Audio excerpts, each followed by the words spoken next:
On November the 24th, 1965, General Joseph Mobutu, the commander of the Congolese army, staged a bloodless coup, seizing control of the Congo for the second time. In his inaugural speech, he announced to a jubilant crowd, "It took 5 years for politicians to bring the Congo to ruin. I aim to lead it to prosperity in the next 5 years." As he spoke, no one in the crowd could have ever imagined that this young and charming general would metamorphose into a ruthless, kleptocratic dictator, ruling the country with an iron fist for more than 3 decades.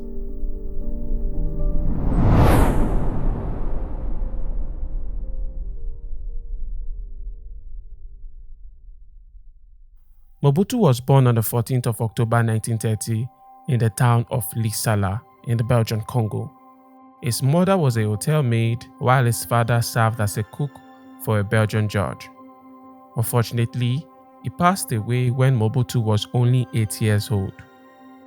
After completing his early education in Leopoldville, the country's capital, Mobutu moved to Coquilhatville to live with his uncle. There, he attended a Catholic boarding school where he excelled in both academics and sports.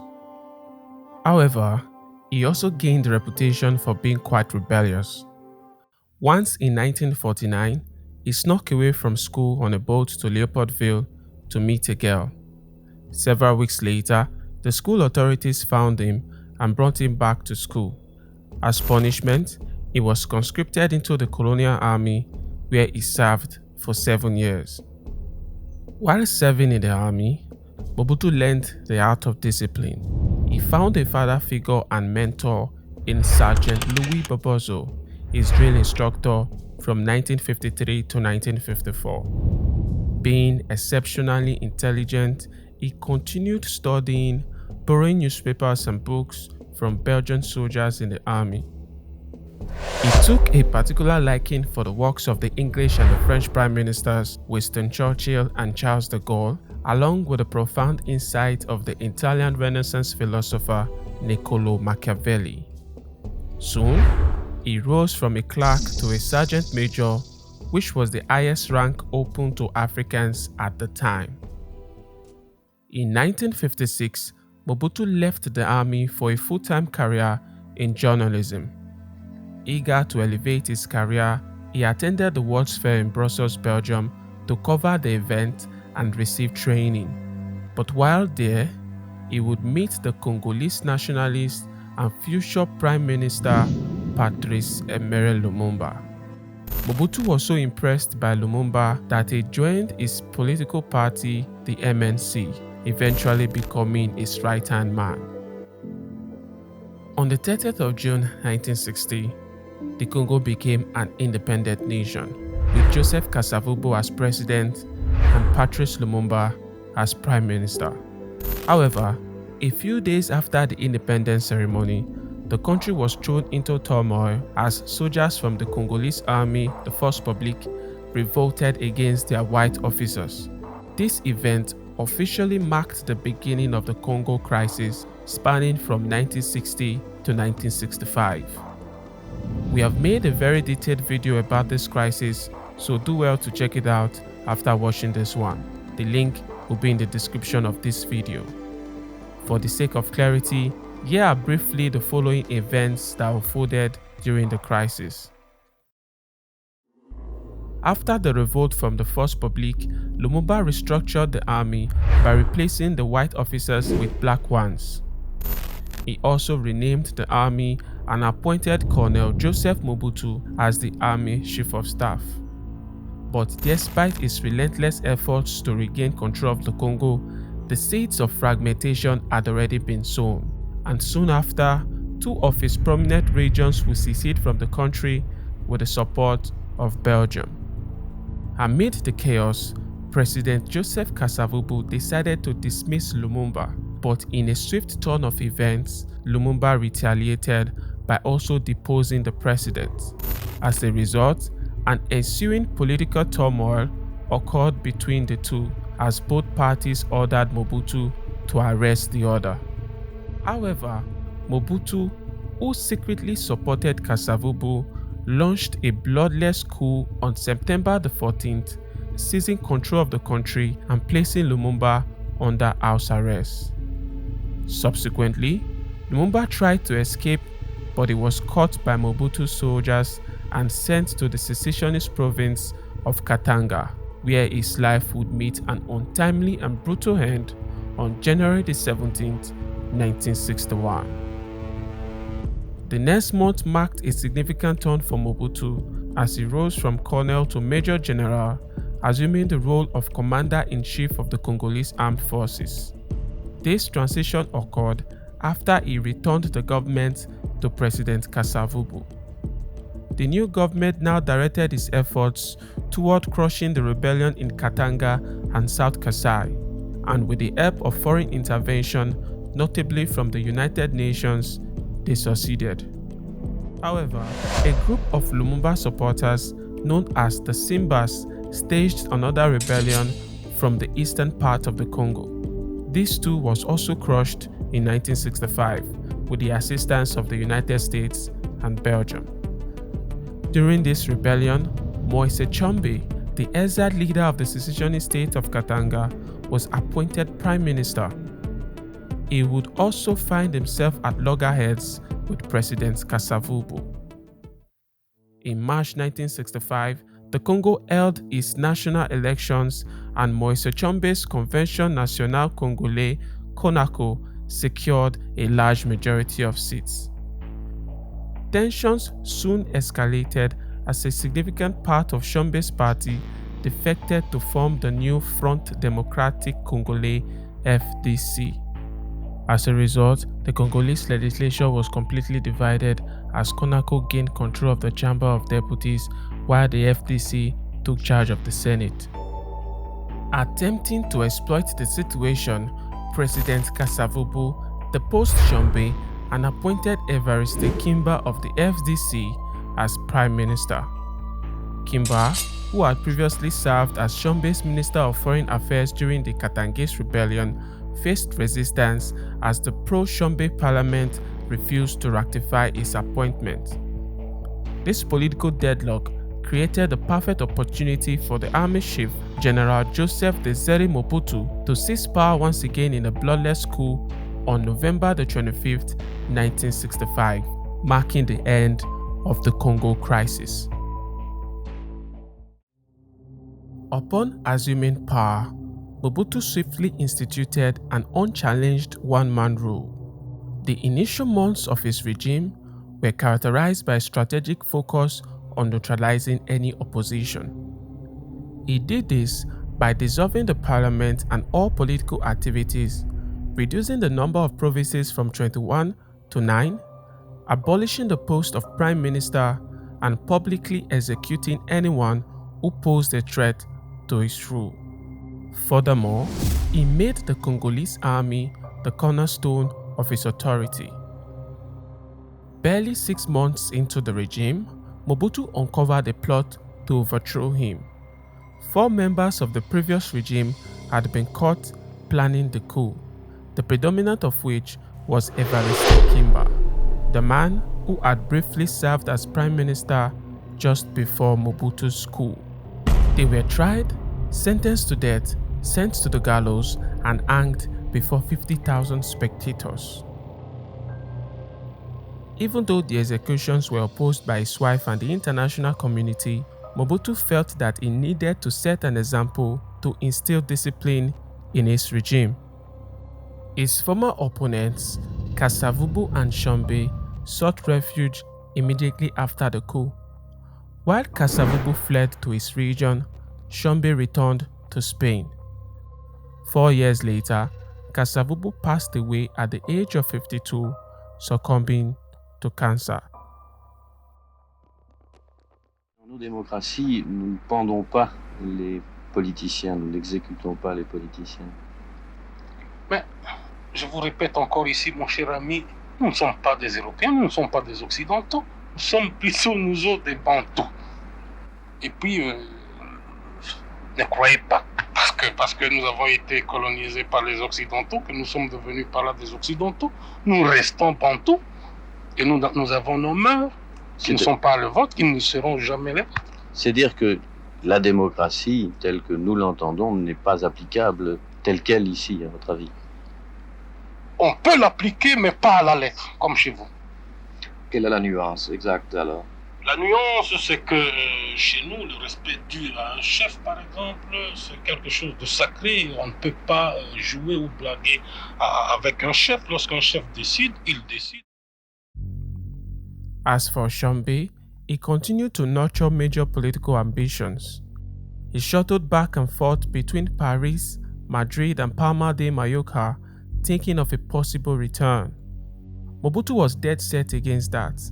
In 1967, he had him tried and sentenced to death in absentia. That same year, a shady French businessman by the name of Francis Bourdenan hijacked a Spanish airliner. Amongst the passengers was the former Congolese Prime Minister Moise Tshombe. Bourdenan, an agent of the French intelligence service, the SDECE, had close ties with the Congolese government.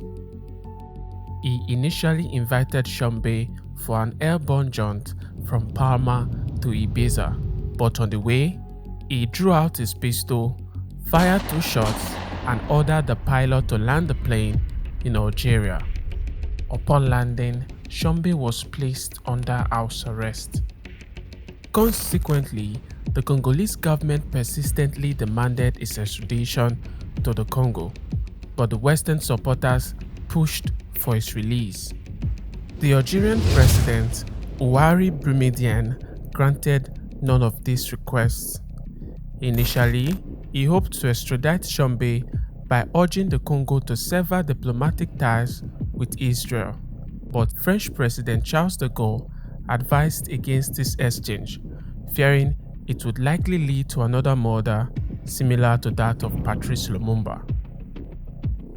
2 years later, Tshombe would meet his end in Algeria, succumbing to a heart attack at the age of 48. Many Congolese still believed that he might have been murdered. Mobutu's next victim was Pierre Mulele, a rebel leader during the Simba Rebellion and former Minister of Education under Lumumba's government.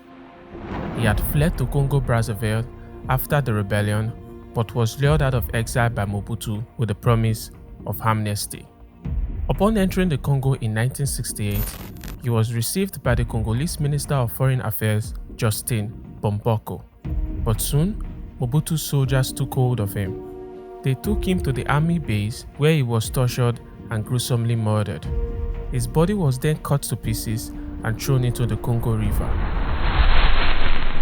Other leaders of the Simba Rebellion, such as Christophe Benye, Gaston Tumelo, and Nicolas Solenga, fled the Congo, except for Laurent Desire Kabila, who continued to foment rebellion in the Fizi Baraka mountain range of South Kivu.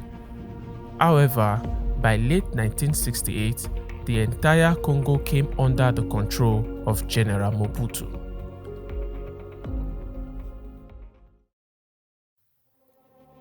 In 1967, Mobutu created a single powerful political party that became the exclusive legitimate instrument of governmental, economic, and social life in the country. This party was called the Popular Movement of the Revolution, the MPRO. Mobutu himself laid down the ideology of the party and called it Mobutuism, the thoughts, teachings, and actions of the founding president. Soon, the MPRO reached astronomical heights, becoming the supreme institution in the Congo, so much so that the line between the party and the state was often obscured. At the top, the president and his cabinet, the extremely powerful Bureau de Président. Beneath was the MPRO's Congress and Political Bureau, followed by a legislative, executive, and judicial council. However, the creation of the MPRO did not sit well with the Congolese academic circles, who had initially welcomed Mobutu's coup. Soon, clashes escalated between university students and the new regime, leading to the deaths and the arrests of hundreds of Congolese. By the time the 60s came to an end, Mobutu had won the struggle for the Congolese throne. In the first 5 years of his regime, he had systematically eliminated all potential threats. But in the years that followed, his level of brutality was reduced to a certain extent as he became a master manipulator, charming his enemies into becoming allies. Even Lumumba, 5 years after his death, had to be neutralized because his supporters were still far too numerous. During a national holiday celebration, Mobutu publicly hailed the former prime minister as a national hero. As a lasting tribute, he renamed a significant road in Leopold after Lumumba. And today, a towering statue of the prime minister graces that very spot. By doing this, Mobutu strategically aligned himself with the man he had played a role in assassinating, effectively quelling any lingering doubts or questions surrounding Lumumba's murder.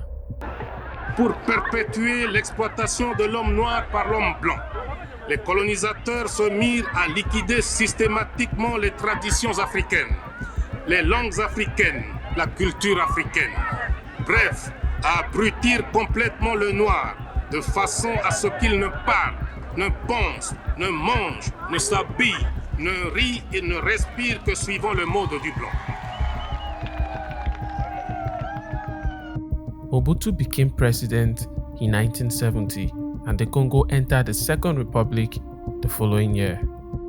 Following this, the Congolese leader launched a vibrant campaign to promote a pro-African culture in the Congo, dubbing it Authenticity. His first move was renaming the country from the Democratic Republic of the Congo to the Republic of Zaire. Cities and towns with colonial names also underwent a transformation. Leopoldville, Elizabethville, and Stalinville became Kinshasa, Lubumbashi, and Kisangani, respectively, while the province of Katanga became the province of Shaba. Even the mighty Congo River was rebranded as the River Zaire. Mobutu also mandated that all citizens adopt African names, asserting that this shift would foster a deeper connection to the African heritage, especially after several years of colonial rule. As a result, priests were warned never to christen any name of European descent to the Congolese during baptism, or else they face 5 years imprisonment. Setting the example, Mobutu changed his own name from Joseph Desire Mobutu to Mobutu Sese Seko Kukumbendu Wazabanga, which means the all-powerful warrior who, because of his endurance and inflexible will to win, will go from conquest to conquest, leaving fire in his wake. Furthermore, the Congolese leader outlawed Western attire, replacing suits and neckties with the newly imported abacus, a style he championed himself. He made a bold statement by donning his trademark accessories in public appearances, a distinctive leopard skin hat and a carved ebony walking stick, the traditional symbols of leadership. However, the prohibition of Christian names sparked opposition from the church, notably from the Archbishop of Kinshasa, a man by the name of Cardinal Joseph Mulala. This infuriated Mobutu, and he immediately sent Mulala into exile, seized his residence, and forbade the Christians from praying for their archbishop. At the same time, he placed all Catholic and mission schools under state control and threatened to close down any church that resisted this move. The teaching of religion was also forbidden in schools in favor of Mobutuism. As a result, the church would become one of Mobutu's boisterous critics throughout his regime. After a disastrous First Republic, Mobutu began a campaign to reposition the Congo on the global stage. He initiated the nationalization of vital mining industries, redirecting their profits straight into the national treasury. Against the backdrop of the Vietnam War, which began in 1955, the international price of copper skyrocketed, ushering in unprecedented prosperity for the Congolese economy. Mobutu followed this up in 1973 by launching an economic policy called Zaireanization. Under this policy, small and medium-sized businesses, plantations, and trading companies still in the hands of foreigners were to be expropriated and given to the government. Overnight, Portuguese restaurateurs, Greek merchants, Pakistani technicians, and Belgian coffee growers saw their lifework vanish. In their wake came Zairians from the presidential circle, often lacking business acumen. In some instances, the original owners were retained as managers only to see profits siphoned away on a monthly basis. Mobutu even treated himself to 14 plantations spread all over the country, alongside controlling a quarter of the nation's cocoa and rubber production. Employing 25,000 individuals, he became the country's third largest employer. Thanks to the mining revenues and the Zaireanization policy, Mobutu became so rich that he was now estimated to be among the top 10 richest people in the world.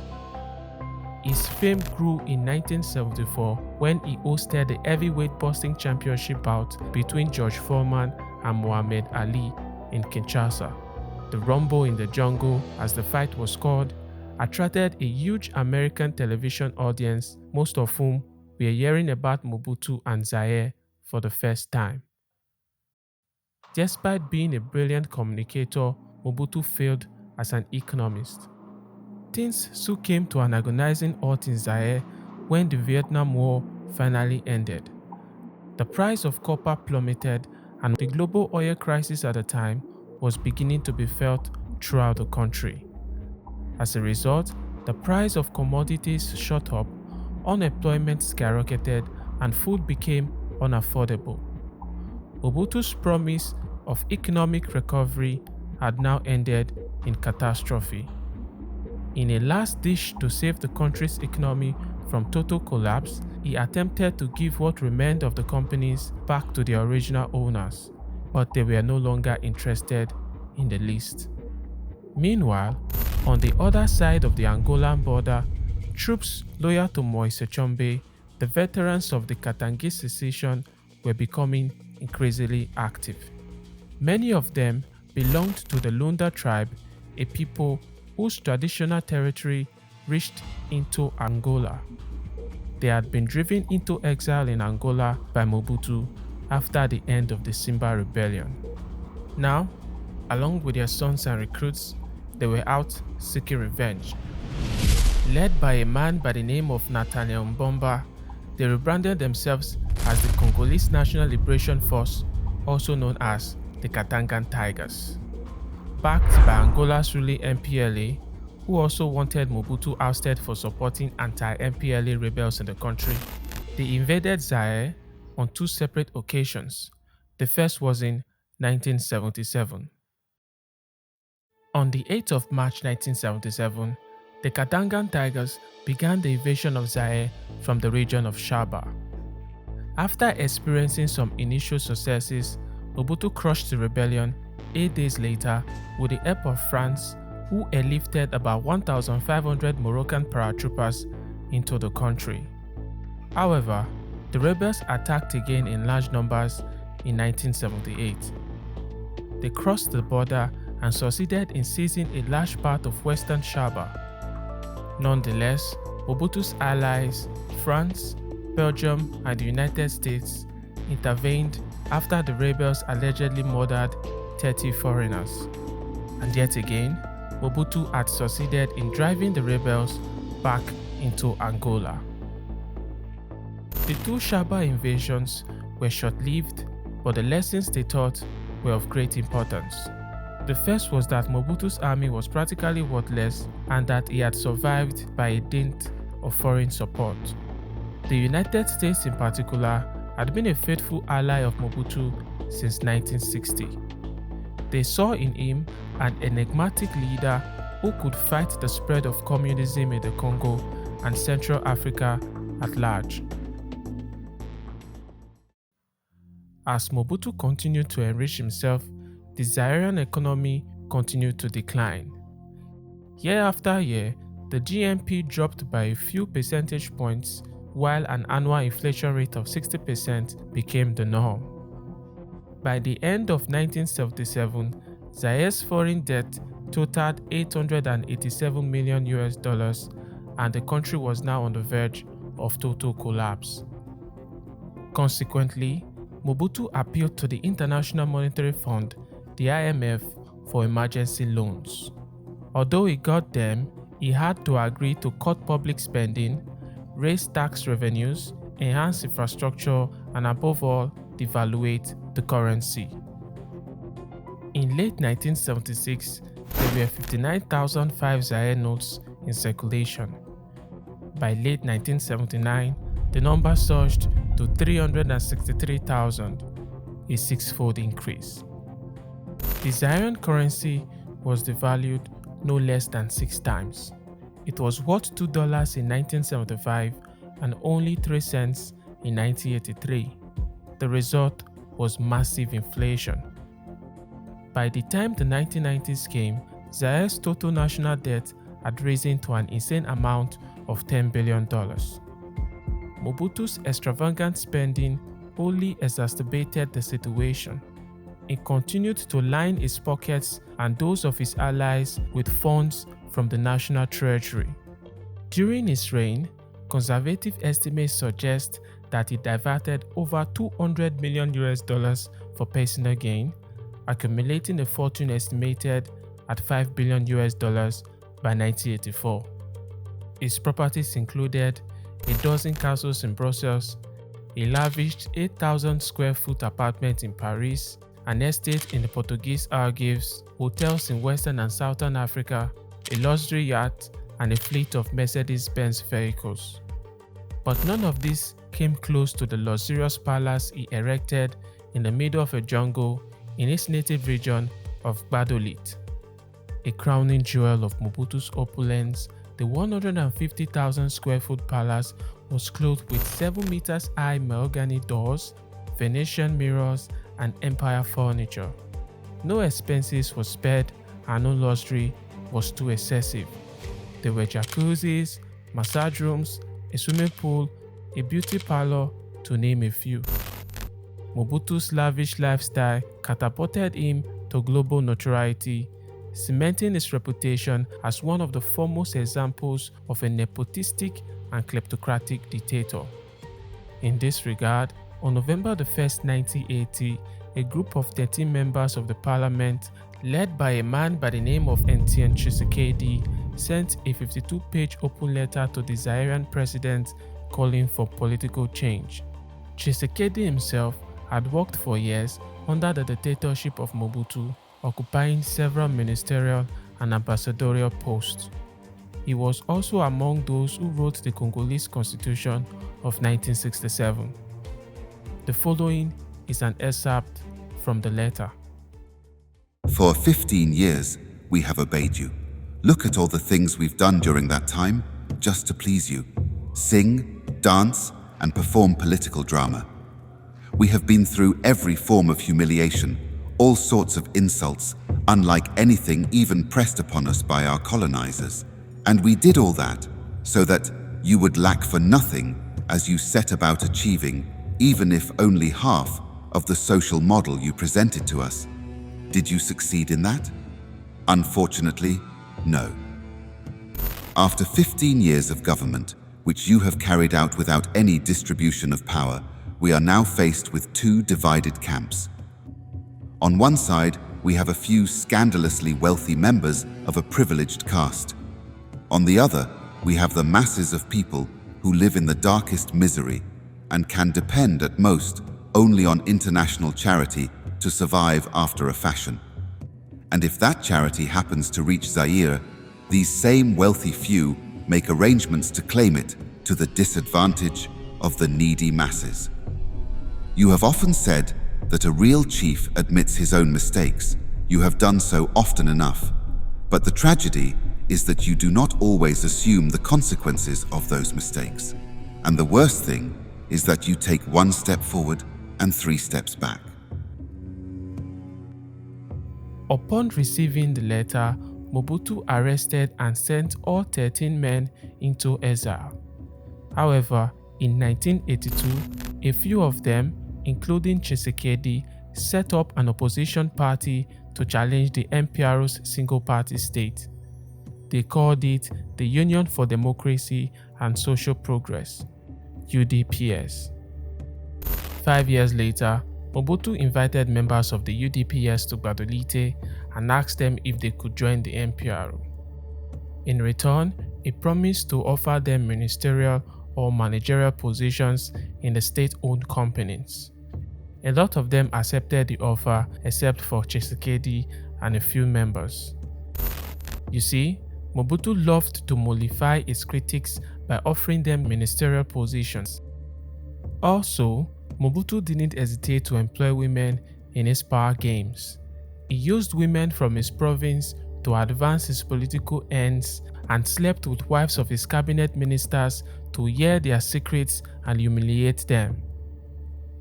Additionally, the Zairean leader had many spies and informants everywhere. He was so feared all over Zaire that the cabinet ministers asked to dine with him often pretended to be on a strict diet or having intestinal problems as they were afraid of being poisoned.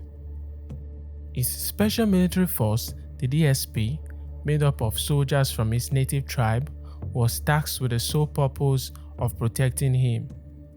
Commanded by his cousin, these men were unrelenting and loyal. However, the hardcore of Mobutu's special military unit was the Leibo, nicknamed the Owls. They were in charge of eliminating Mobutu's internal opponents. The beginning of the 90s saw a major change in the global political landscape. On Christmas Day of 1991, the Cold War, which had been ongoing for more than 45 years, finally came to an end. And with it came the end of the United States' support for Mobutu.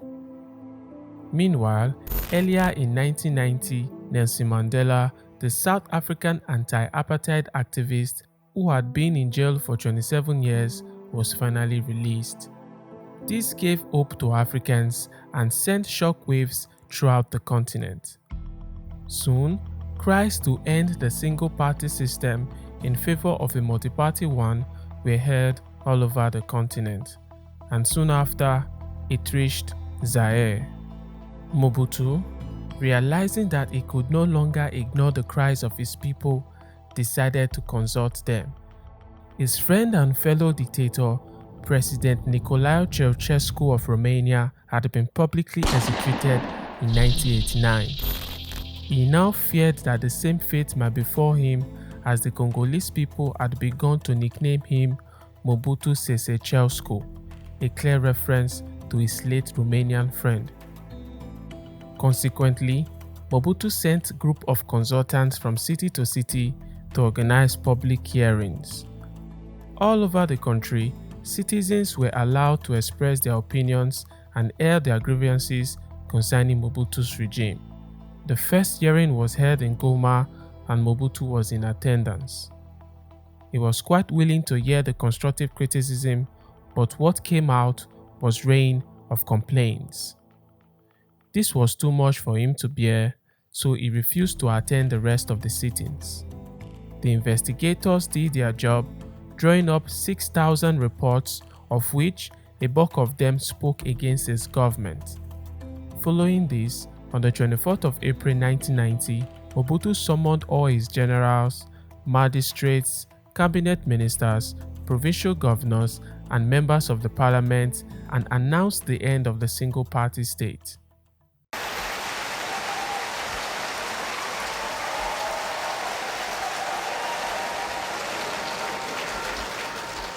Je vous annonce que je prends ce jour congé du mouvement populaire de la Révolution pour lui permettre de se choisir un nouveau chef devant conduire.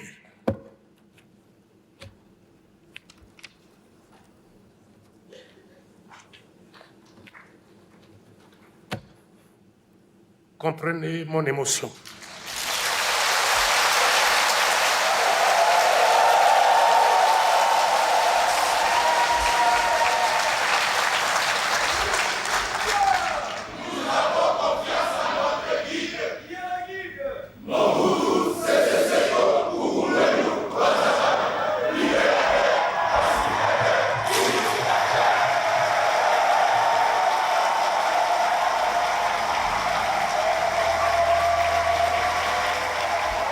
From now on, 3 political parties will be allowed, provisions will be made for a transitional government, more freedom of the press, and free elections, which was scheduled to be conducted within a year.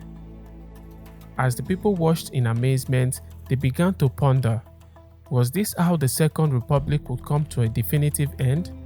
Just a simple speech diluted with crocodile tears, without any fighting or revolution? Following this, thousands of Zaireans took to the streets, chanting, singing and waving tree branches, applauding the president's decision. They weren't prepared for what would come next. Barely a few weeks after Mobutu's emotional speech, conflict broke out between the students of the National University of Zaire at the Lubumbashi campus and Mobutu's forces.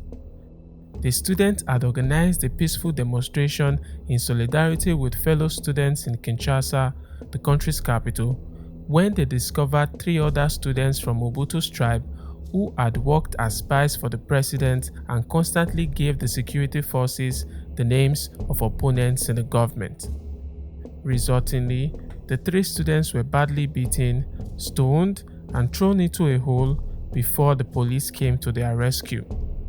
But at night, Mobutu's Leibo forces, comprising men from his tribe, stormed the university campus with daggers and machetes to avenge their brothers who had earlier been beaten. They succeeded in executing an undetermined number of students, some say as high as 50. Following this, the European Union, Canada, and the United States ended all non-humanitarian aid to Zaire. They no longer had any need for Mobutu and his regime.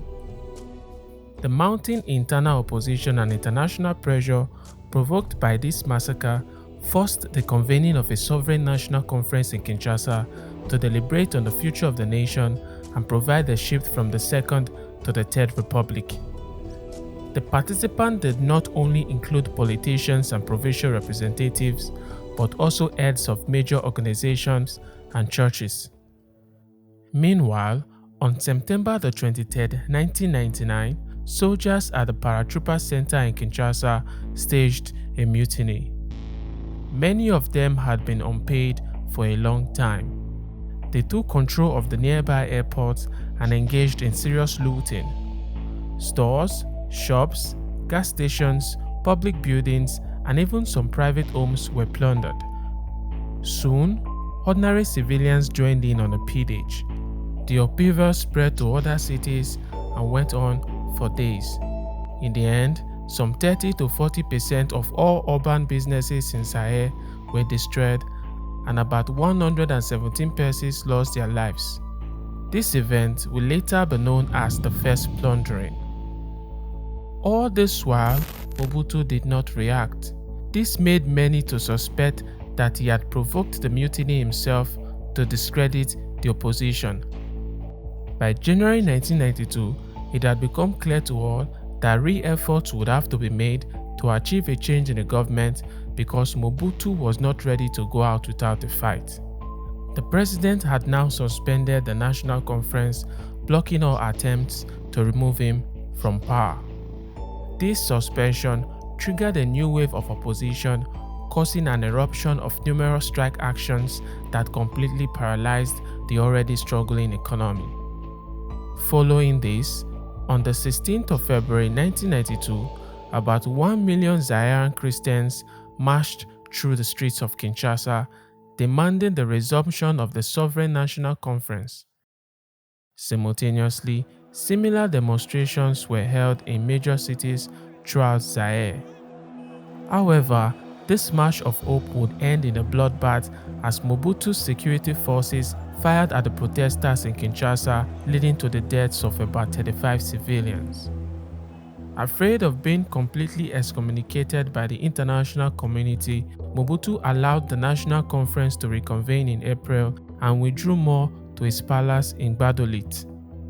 The conference appointed Etienne Tshisekedi as Prime Minister of a newly formed transitional government and expected rapid changes to occur, but change did not occur without a struggle. Tshisekedi's new government excelled neither in vision nor strategy. The Prime Minister made no attempt to gain control over the most essential instrument of Mobutu's regime, the army. He was charismatic as long as he remained in opposition, but as soon as he came to power, he became capricious and unpredictable. For him, becoming Prime Minister seemed more important than providing leadership in Zaire. The period of transition to the Third Republic was a true ordeal for many Zairians. Inflation had risen from 64% annually in 1975 to 1989 to an average of 3,600% between 1990 and 1995. Consequently, soldiers who saw their monthly pay dwindling felt betrayed and decided to collect their wages for themselves. From the 28th to the 30th of January 1993, they went on another rampage. This time, the mutiny was orchestrated by Mobutu's elite troops, the DSP. More devastating than the previous plundering, the soldiers quickly helped themselves to public and private property, leading to the deaths of thousands of Congolese. Blaming the events of the second plundering on Tshisekedi, Mobutu decided to dismiss him and set up his own government with a new parliament, constitution, and prime minister. This resulted in a political debacle between Mobutu and the transitional government. However, a compromise was finally reached after the United Nations and the Organization of African Unity sent emissaries to Kinshasa. A super parliament with 700 members comprising two parallel bodies, the one approved by the Sovereign National Conference and the other imposed by Mobutu, would be formed. In 1994, the prime ministership went to Leon Kengo Wandongo. It was now his job to lead the country towards the election, which was originally projected for 1995 but postponed until 1997. However, violence was beginning to brew in eastern Zaire, particularly in the regions of North and South Kivu. The age-long conflict between the Rwanda-speaking population and the Congolese there was beginning to escalate. Coinciding with the following events, a humanitarian catastrophe of seismic proportion would take place in Zaire's smallest neighbor, Rwanda, that would destabilize the entire region. This catastrophe was the Rwanda genocide, a foreign event that would have a lasting impact on the history of the Congo like no other, and in turn, play a pivotal role in the downfall of one of Africa's ruthless dictators, Mobutu Sese Seko.